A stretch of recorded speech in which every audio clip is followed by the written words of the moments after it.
ગઈ તારીખ 8/1/2024 રોજ રાત્રે લગભગ 11:30 વાગ્યાના અરસામાં જીવંતિકા નગર પાસે લાખના બંગલા પાસે ખોડિયાનગર પાનના ગલ્લામાં એક ઝઘડાનો બનાવ બનવા પામેલો અને એમાં સામસામે ચપ્પુ એકબીજાને મારતા એક વ્યક્તિ જે છે ઘાયલ થયેલો અને અન્ય એક વ્યક્તિ જે છે એનું ઈજાને કારણે મરણ થયેલો, જે અનુસંધાને પોલીસને જાણ થતાં તરત જ પોલીસ ઘટના સ્થળે પહોંચેલી હતી. આ કામે જે ઝઘડાનું જે મૂળ કારણ એવું છે કે જે ફરિયાદી જે છે એના ફાધર જે છે એમણે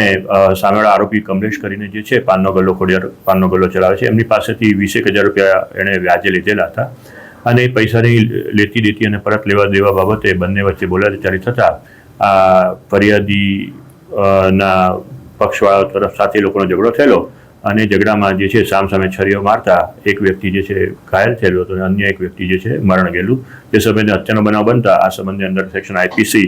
302, 307, 114 મુજબનો અને પૈસા વ્યાજે આપવાની જે વાત હતી એ અનુસંધાને મની લેન્ડિંગ એક્ટ મુજબની કલમનો ઉમેરો કરી આ ગુનો દાખલ કરવામાં આવેલો છે. આ અનુસંધાને ફરિયાદીની ફરિયાદ અનુસંધાને 3 આરોપીઓ વિરુદ્ધમાં આ ગુનો દાખલ કરવામાં આવ્યો છે. તેમાં કમલેશભાઈ ગોસાઈ, એમનો પુત્ર જીગર ગોસાઈ અને એમનો પુત્ર જયદેવ ગોસાઈ, એ રીતે 3 જણા વિરુદ્ધમાં મર્ડરનો ગુનો દાખલ કરવામાં આવેલો છે.